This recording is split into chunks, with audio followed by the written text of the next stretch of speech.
열카! 안녕하십니까. 이판사판 스포츠토크 이광규의 열카 3. 제가 실로 간만에 정장을 입고 열카 진행석에 앉았습니다. 그 이유는 그가 돌아왔기 때문이죠. 열카 사상 최다 폭발적인 반응을 이끌어냈던 그 에피소드를 아마 초창기 팬들이라면 기억하실 겁니다. 구자철이 열카로 귀환했습니다. 와! 야, 카타르 월드컵이 이제 2달도 채 남지 않았습니다. 개막전이 우리 시간으로 11월 21일 새벽 1시 카타르 에콰도르전인데 구자철 해설위원이 그 현장에서 여러분과 함께할 예정입니다. 그건 기대해 주시고요. 일단 먼저 구자철과 월드컵, 구자철과 대표팀 뭐 이런 얘기를 슬며시 풀어볼까 합니다.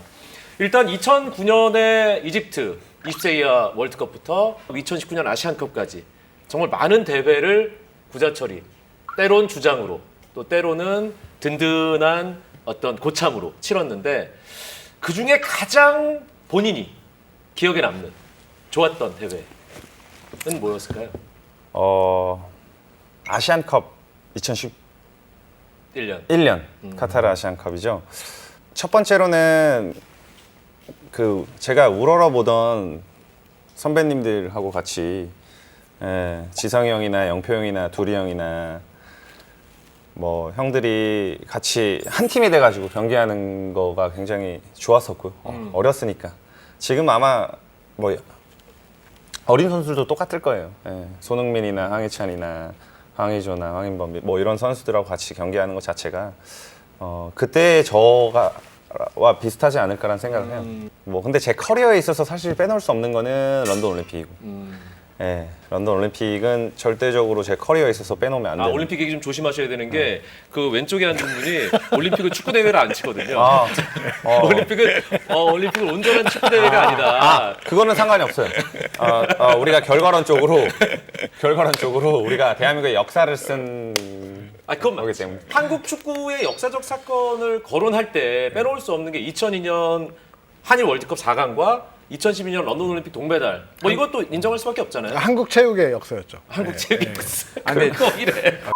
한국 축구 최고의 어떤 영광의 순간 중에 한 순간을 경험을 했잖아요. 사실은 이제 올림픽 동메달이라는 그 현장에 있었고 또 선배들의 멋진 축구를 보기도 했고 그 선배들과 같이 공도 차봤고 정말 수많은 경기들을 치렀는데 아까 이제 대답하던 거의 연장선에서 가장 희열을 느꼈던 경기와 가장 좌절을 느꼈던 경기 딱 2경기만 꼽아서 거기에 국가대표로 국가대표 국가대표로 한정. 가장 좌절을 느꼈던 경기는 제가 맞춰볼까요? 네. 2014년 브라질 월드컵 2차전 알제리전 구자철의 유일한 월드컵 골이 나왔던 그 경기. 왼발로. 제가 보기에는 그게 두 번째일 것 같아요. 그래요? 네. 그보다 더 좌절을 느낀 경기가 있어요? 네, 2018년. 스웨덴전이 그 정도였군요. 저는 월드컵을 기다린 사람이어서 정말 죽도록 고통스러웠어요. 건조하게 졌잖아요. 정말 그런 경기력과 그런 결과는 예상하지 못했어요. 스웨덴이 잘 못한다고 생각했는데 그 18년 월드컵 때 정말 탄탄하게 8강 갔어요. 8강까지 갔죠. 스웨덴은 그 어떤 팀도 자신 있게 이길 수 있다라고 얘기할 수 있는 상대가 아니잖아요. 근데 잉글랜드가 가장 힘들어하는 그 팀이기도 조에서 가장 맞아요. 우리가 네. 승점 3점을 확보해야 된다라고 믿었던 팀이기도 해요, 사실. 근데 그게 겉과 속이 조금 다른 팀들이 많아요. 실제로 붙어보면 2014년 알제리가 그랬어요. 우리가 생각한 것보다 속이 완전히 꽉 찬 팀이었던 거죠. 충분히 준비는 하고 나가는 거잖아요. 뭐 준비 안 하고 나가진 않잖아요. 우리가. 그렇죠. 그렇게 의외의 벽에 부딪히는 게 기술적인 문제가 큰 거예요? 아니면 정신적인 문제가? 축구는요, 일단 모든 게 준비가 얼마만큼 돼 있느냐가 승부에 아주 지대한 영향을 미친다고 저는 생각을 해요. 왜 그거를 유럽에서 너무 많이 겪어봤기 때문에. 그래서 실질적으로 우리가 상대를 얼마만큼 알고 나가느냐가 중요한데 너무 익숙하지 않은 팀을 상대했는데 그게 겉에서 보기에는 그래 이 정도 급이야 라고 생각했는데 속으로 들어가니까 그거보다 훨씬 단단했던 거예요. 그렇게 되면 그 상황을 딱 맞닥뜨리게 되면 당황하게 되잖아요. 그쵸. 심리적으로. 그렇죠. 심리적으로 당황하게 되죠. 마음이 그렇게 굳어지면 몸도 잘 안 움직여지는 그게 있잖아요. 그게 참 희한한 거예요. 네. 뭐든지 힘을 빼는 게 일상생활에서도 그렇고 좋은데 그 힘을 빼기까지가 너무 오래 걸려요, 우리. 그러니까 그게 상대를 어떻게 분석을 해서 얼마만큼 아느냐. 그게 개인이 됐던 팀이 됐던 그 차이가 힘을 얼마만큼 더 빼게 만드느냐의 차이가 되기도 할 수 있다. 힘을 빼게 하는 가장 큰 힘은 준비에 있다. 그렇죠. 그 가장 좌절을 느꼈던 경기는 의외로 2014년 브라질 월드컵 알제리전이 아니라 4년을 정말 칼을 갈면서 갈았어요. 기다렸던 2018년 러시아 월드컵 조별리그 1차전 스웨덴전이었다. 그러면 가장 큰 희열을 느꼈던 경기는 뭡니까? 가장 큰 희열을 느꼈던 경기는 저는 다시 또 11년 전으로 돌아가는데요. 네. 2011년 아시안컵? 아시안컵. 경기. 첫 경기 때 바레인전한테 2골을 넣었어요. 그렇죠. 그때는 어리둥절했어요, 사실. 근데 그 다음 경기가 호주였는데 그때 개인적으로 저는 희열을 많이 느꼈어요. 사실. 그리고 2011년 8월 11일 날 삿포로를 가요, 저희가.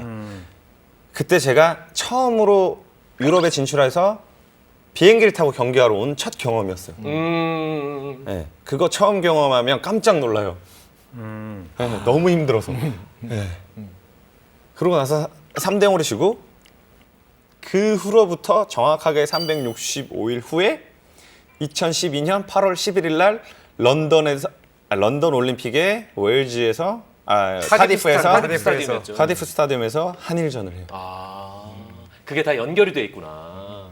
삿포로 참사 1년 후였네요. 근데 희한한 게 군면제가 걸려 있잖아요. 근데 일본이랑 3, 4회전을 한다니까 군대 얘기하는 사람이 한 명도 없어. 그게 우선순위에서 아예 제외가 됐다는 건 확실해요. 아예.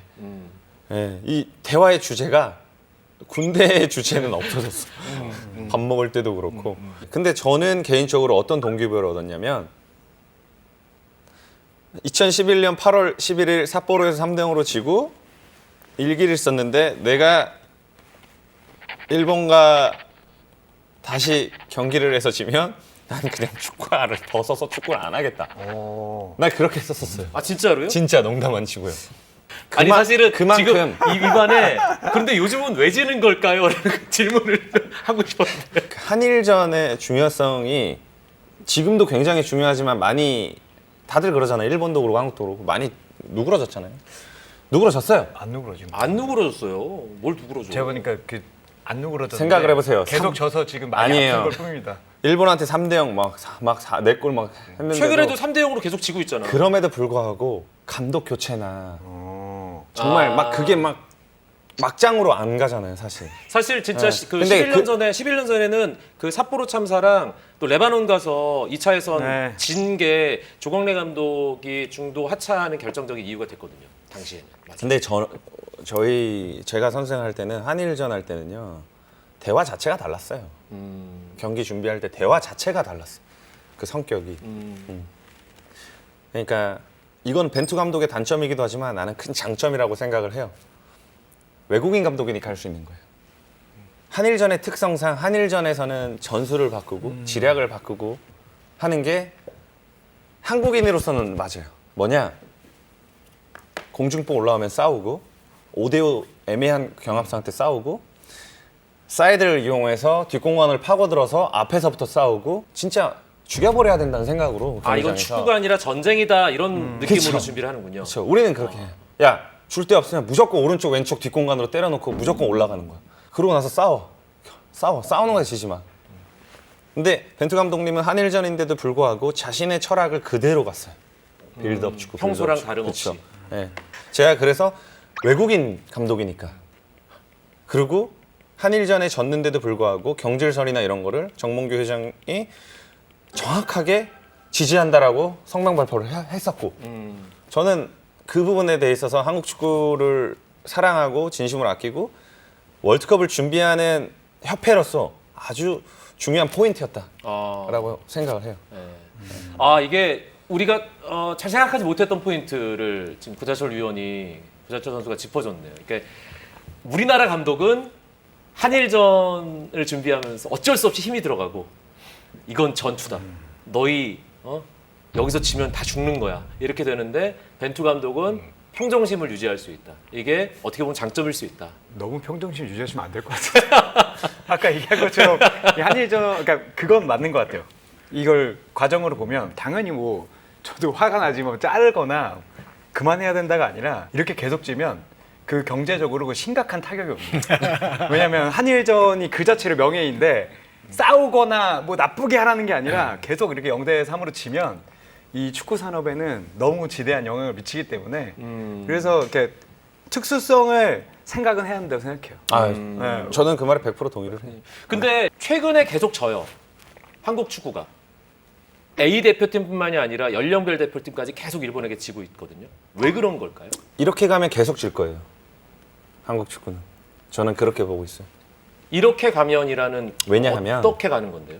왜냐하면 연령별 대표팀 같은 경우에는 한일전에 대한 특수성 또 없어졌을 뿐만이 아니라 우리나라 축구 유소년 시스템 자체에서도 계속 안 좋아질 수밖에 없어요. 이제 예를 들어서 지금 김은중호 있죠, 그렇죠? 은중이 형이랑 이제 얘기도 많이 하고요. 영평뿐만이 아니라 한국 축구를 사랑하는 사람들과 얘기를 하다 보면 지금 제도 개선이 분명히 필요한 건 사실이에요. 예. 그렇기 때문에 지성 형도 예전에 인터뷰를 할 때 모든 수업을 똑같이 일반 학생들이랑 똑같이 받으면서 좋은 선수와 이 예체능의 훌륭한 사람을 만들어내기는 쉽지 않다. 사실 독일도 그렇게 하고 있지 않거든요.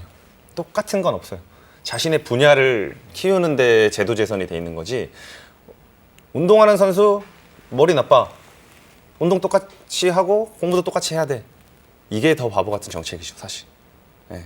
이게 작은 거의 차이가 체력적으로 그다음에 멘탈적으로 바꾸거든요. 근데 그 멘탈적으로 바뀌는 게 한국 축구에 엄청난 손실을 많이 일으킬 것 같아요. 그래서 시스템적으로 바꿀 수 있는 사람들이 바꿔줘야 된다고 저는 생각을 해요. 예. 그러니까 그게 지금 곧 정책적으로 제도 개선이 공부하는 필요하죠. 운동선수 이게 그냥 경기력에 안 좋은 영향을 준다. 제도 개선이 필요하죠. 이걸 어디까지 정확하게 정규 수업을 가져갈 거냐? 초등학교까지냐? 중학교까지냐? 고등학교부터는 특수성이 따라야 되는 거고요, 사실. 예. 그래서 이걸 어디까지 허용을 할 이거 것이냐? 어려운 얘기인데. 근데 이게 꼭 필요한 얘기예요, 사실은요. 예. 이렇게 가면 저는 한국 축구가 손실을 많이 본다. 그럼 그게 국가적으로도 손실을 많이 본다라고 생각을 해요.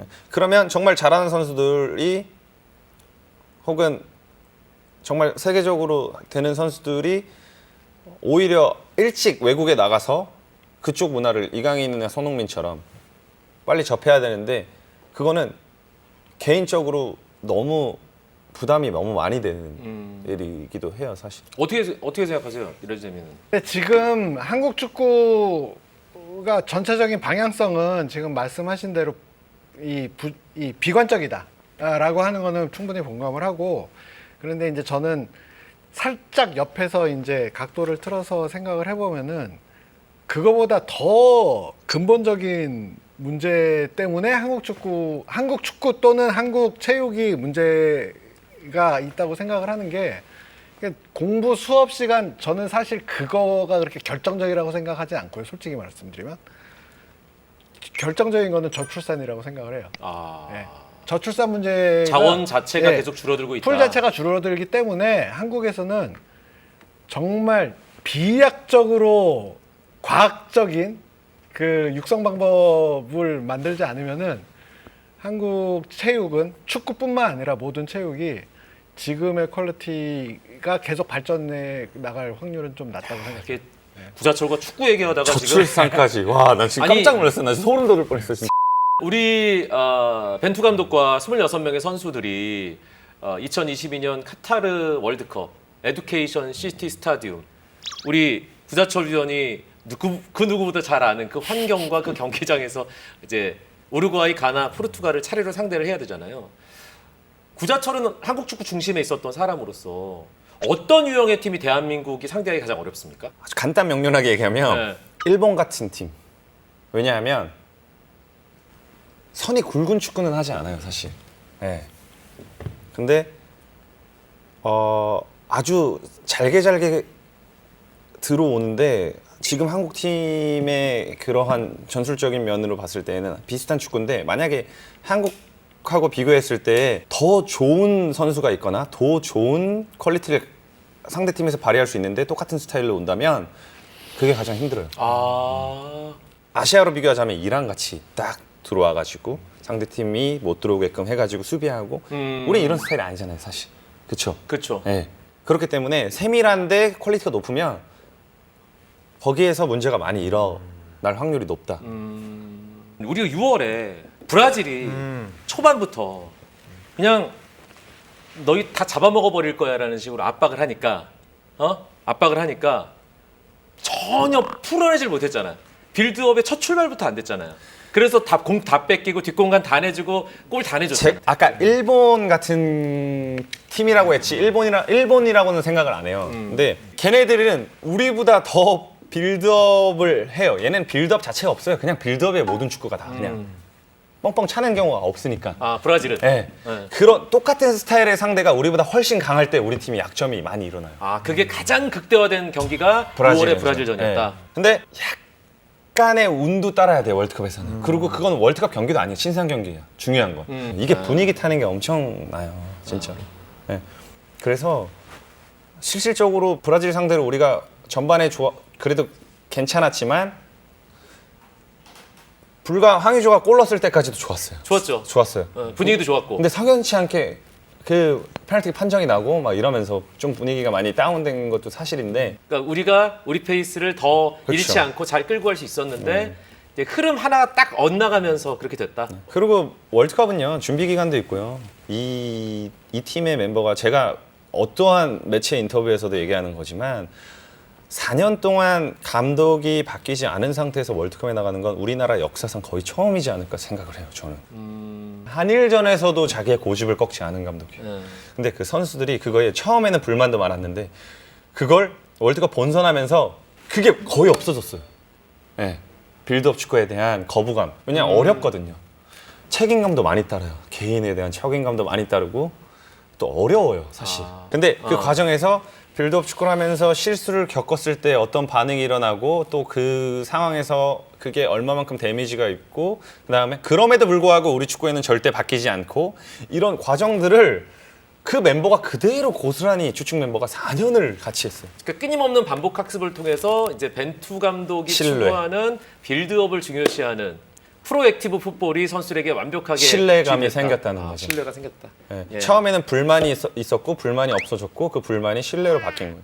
그래서 최정예선이 한 감독을 축으로 끝까지 4년 동안 계속 가는 게 그만큼 중요해요, 사실. 근데 저는 그런 게 궁금해요. 그러니까 사람들은 이제 뭐 정신력이나 체력이 구닥다리라고 생각을 하는데 전 이것도 기술이고 퀄리티라고 생각을 하거든요. 그러니까 우리가 예전에 한일전에서 사실 벤투 감독이나 선수들한테 우리 좀 비난이 맞춰졌던 거는 저는 그런 것 같아요. 0대3 오케이. 질 수도 있고 과정인데 우리가 생각하는 우리의 강점들을 한 번도 못 보여준 것 같아서 좀 아쉬움이 있었거든요. 그래서 이제 그런 게 좀 궁금했어요. 아직도 정말 그게 정말 구닥다리인 건지 정말 뛰어보면 그게 필요한 건지 근데 저는 이번에도 필요하다고 생각은 하거든요. 그러니까 이게 굉장히 필요해요. 정말. 모든 기술과 멘탈은 기초 체력에서 나와요. 우리가 하루하루를 보내면서도 똑같잖아요. 전날에 그리고 최근 일주일 동안 잠을 계속 못 잤는데 컨디션이 안 좋아서 할 수 있는 것도 안 하게 되고 집중력도 떨어지고 축구도 똑같아요, 사실. 분명히 말하는 건 기초 체력이 모든 거의 시작이다. 제일 어떻게 보면은 단단하게 공사를 하기 위해 땅을 파고 시멘트를 철근도 많이 넣고 하면 비바람이 와도 안 무너지는 건물들이 있어요. 네. 그런 건물들의 시초가 축구로 따지면 기초 체력이에요, 사실. 모든 게 다 나와요. 네. 그거는 사실이에요. 근데 거기서 정신적인 부분. 그것도 기초 체력에서 나오는 거예요. 그것도 기초 체력에서 네. 나온다고요? 당연히 체력이 안 되면 투혼도 발휘할 수 없다. 그럼 당연하죠. K리그도 경험했고 유럽 리그도 경험을 하셨는데 그런 선수들의 이 평상시에 이 준비하는 고 실전에 있어서의 그런 정신력 혹은 집중력 좀 다른가요, 뭔가 느낌이? 너무 많이 달라요. 어떤 게 다른지 일목요연하게 한번 설명을. 할 땐 하고 쉴 땐 쉬는 거에 대한 개념 자체가 달라요. 전 지금 제주 유나이티드에서 훈련을 했잖아요. 그러면 제가 8개월 동안 겪었던 거랑 유럽이랑 이렇게 비교해서 설명을 드리면 일단 유럽에서는 훈련 시간이 그렇게 길지가 않아요. 네. 그리고 뭘 하던 간에 짧고 명료하게 하는데 선수들의 집중력이 굉장히 높아요. 근데 제가 이제 한국의 K리그에서 이제 겪으면서는 좀 운동 시간 길고 그리고 선수들이 그렇기 때문인지 모르겠지만 할 때 집중력 차이가 많이 다르더라고요. 뒤에 또 있으니까 내가 지금 100%를 안 하고 한 80 그것도 그런 있어요. 느낌. 그것도 있어요. 그거 맞아요.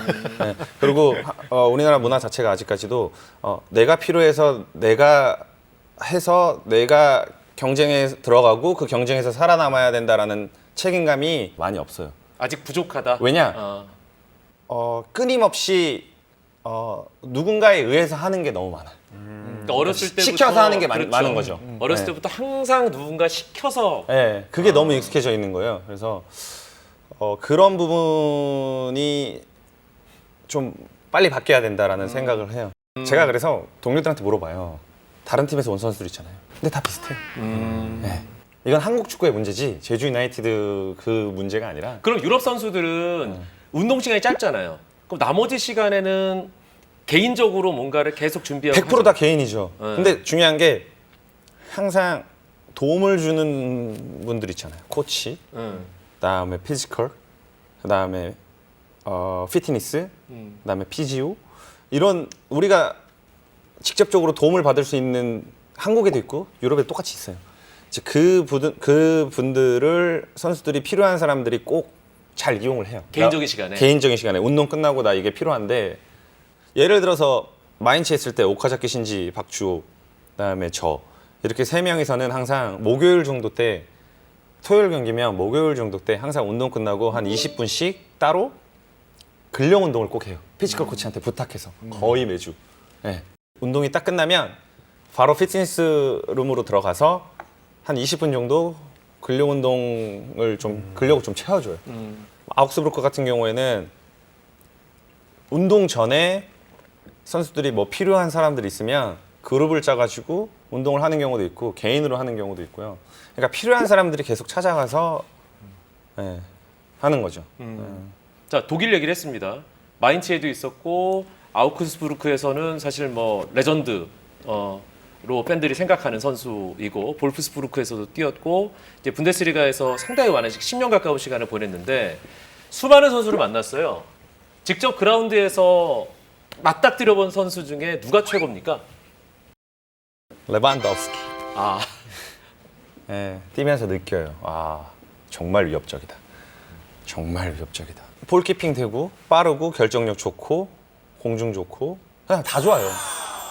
정말 무결점. 빠지는 게 없는 선수. 예를 들어서 만주키치, 마리오 만주키치. 저랑 같이 이제 선생을 했잖아요. 예. 같은 팀에서.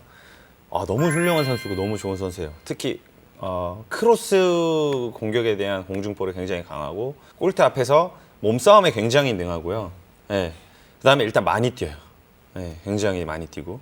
예. 근데 단점들이 얘기할 수 있어요. 크로아티아의 만주키치는 네. 장점이 많지만 네. 단점이 보이는 선수다. 예. 근데 레반도프스키 같은 경우에는 그럼 단점이 뭐냐? 그럼 쉽게 찾기 힘들. 예. 뭐 로벤 그러면 뭐 부상이 많다. 뭐 그렇잖아요. 그런 네. 게 단점들이 있는데 그렇지. 레반도프스키는 잘 다치지도 않는 것 같아요. 단점이 없어요, 진짜. 틱톡을 너무 많이 합니다. 그리고 틱톡을 너무 많이 합니다. 대표팀에서도 잘하고 미넨에서도 잘하고 바르셀로나에서도 잘해요. 사실. 예. 되게 위협적이에요, 진짜. 이번에 폴란드가 아르헨티나, 사우디아라비아, 멕시코와 함께 C조에 있는데 또 레반도프스키의 폴란드 경기를 하면은 이제 또 그 중계하는 느낌이 다르겠어요. 그렇죠. 예. 여러 가지로 기대가 많이 돼요, 사실. 예. 직접 부딪혀보고 느낀 거를 얘기하는 거는 사실 저한테는 장점이니까요. 국가대표 시절에 이제 여러 감독을 경험을 했습니다. 예. 지금까지 겪었던 감독 중에 가장 기억에 남는 감독. 저는 홍명호 감독님이 가장 기억에 남죠. 예. 한국 외국인이 아니라 한국인인데도 불구하고 한국 정서가 들어가 있지만 외국인과 비슷한 시스템을 가지고 구단을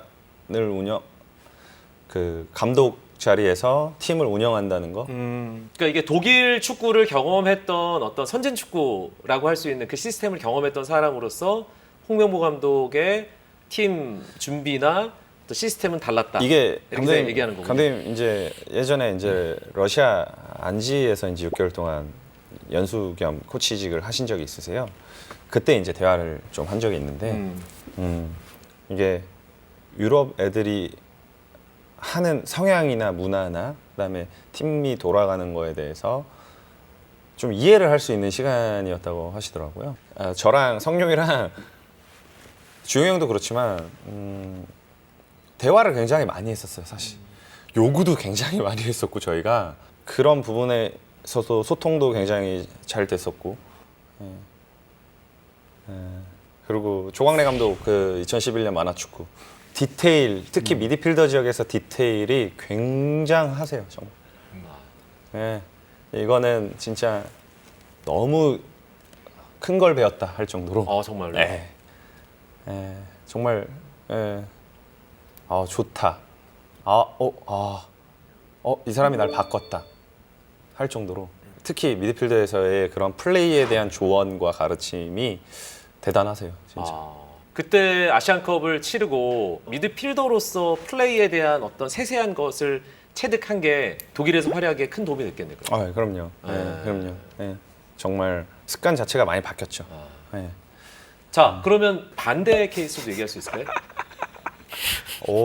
슈틸리케 감독님이 정말 대단하신 감독님이시죠. 전형적인 독일 사람의 성향은 아니에요. 스페인에서 살고 있고 스페인에 오랫동안 레알 마드리드에서 또 오랫동안 선생을 해서 그런지 공식 모르겠는데 인터뷰도 스페인어로 했잖아요. 맞아요. 독일어로 안 하고. 슈틸리케 감독은 어떤 감독입니까? 근데 그거는 협회의 잘못이라고 봅니다. 협회에서 경제적인 걸 너무 따지다 보니까 야, 이거 꼭 이거 정말 경제적인 분이 오셨어요. 그러니까 이게 이거 편집하지 마세요. 이건 편집 안 해도 됩니다. 아니, 진짜요. 저는 그 저렴한 그거를 떠나서 네. 협회에서 기조가 계속 경제나 숫자였기 때문에 슈틸리케와 아르무아 두 명이 와서 큰 비용 안 들이고 이렇게 큰 비용까지는 안 했고요. 두 명이 와서 잘할 수 있다면 그것도 좋은 일 아니냐. 네. 갑자기요? 그렇게 얘기했다고 생각해요. 제가 너무 궁금해하니까. 다시는 그러지 말자. 이런 교훈으로 우리가 이제 다지고 넘어갑시다. 다시는 그러지 말자. 이런 질문 한번 던져볼게요. 구자철이 10년 동안 대표팀에서 뛰면서 연령별 대표팀도 포함해서 또 A 대표팀도 포함해서 내가 같이 뛰어본 선수 기준 베스트 11. 공격수에는 제가 같이 뛰어봤던 선수 중에서는 그래도 박주영이 들어가야 돼요. 박주영이. 포메이션은 뭐예요? 제일 좋아하는 포메이션은 뭐예요? 포메이션을 먼저 정하고. 저는 이제 감독보다 행정을 하고 싶어하는 사람이긴 한데요. 감독이 되면 이렇게 4-1-4-1. 이게 되게 어려운 건데 이게 4-1-4-1이 그 2011년 아시안컵 때 조광래 감독이 썼던 포메이션. 이게 진짜 어려운 거예요. 네. 이거 만지기 되게 어려운 거여서 제가 이걸 좋아하거든요. 네. 제가 또 전술을 잘 만져서. 여기 박주영입니까? 정성룡. 정성룡. 진짜 성룡 형의 안정감은요. 아. 전성기 때 안정감은 심지어 지금도 제1리그 1등입니다. 지금도 J리그에서 아주 잘하고 있잖아요. 일등입니다. 그렇죠. 성룡 형의 전성기 때 안정감은 최고였어요. 진짜 저는 진짜. 그다음에 주영 형의 전성기 때는 뭐 말할 필요도 없고요. 여기는 난 이영표, 박주호 두 명 있는데 저 더블 스쿼드로 일단 해볼게요. 아니 그런 게 어딨어. 지금 뭐 만살인다면서. 오늘은 이영표, 내일은 박주호. 이영표인 것으로. 이영표인 제가 걸로. 정해둔 오케이. 이영표, 센터백은 어떻게 돼요? 여기 김영건, 김민재. 오. 그다음에 오른쪽에 저는 개인적으로 당연히 이제 차두리. 그리고 지금은 저는 김문환을 굉장히 좋아해요. 김문환. 오른쪽에 이청용. 그다음에 중앙에 빌드업 자리에 기성용. 얘는 올라가면 안 돼.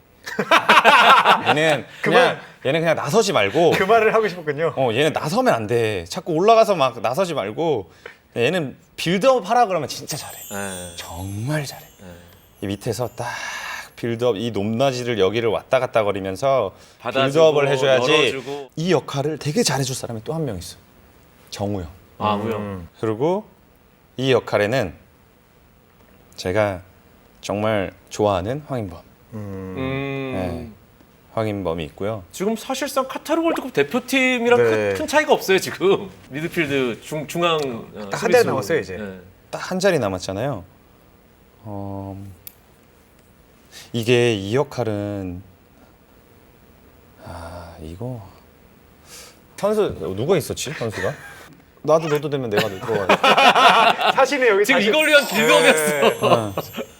내가 들어가도 되면 내가. 근데 지금 왼쪽에 박지성이냐 손흥민이냐. 손흥민. 네. 아이 그 사실은 또 이게 타사 소속이니까 박지성 과감하게 빼고 손흥민을 넣읍시다. 이미 더웠어요.